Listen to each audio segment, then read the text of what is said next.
This demo will show you how to create a purchase order in SmartTurn.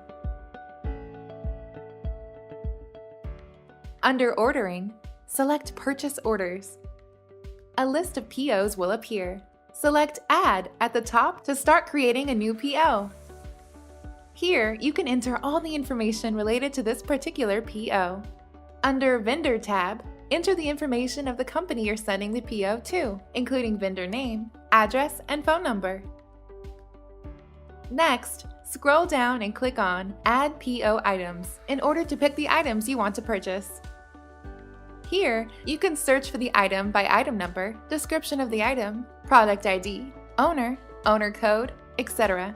After you've added all the items, click OK to go back to the PO screen.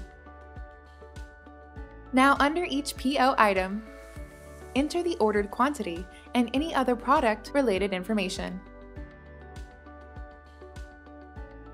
Under the Ship To tab, indicate where you want the goods to be shipped.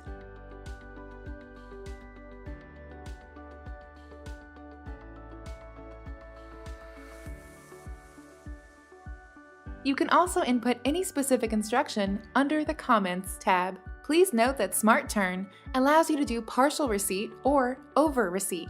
You just need to mark partial receipt allowed and over receipt allowed, and by how many percentage over. After finishing the order, click Save. Now you've successfully created a new purchase order. From the action bar, you can view, add, edit, copy, dispatch, undispatch, cancel, or close a PO. You could also export the list of POs into an Excel file. This is the end of this demo. For more information, visit our website at www.smartturn.com.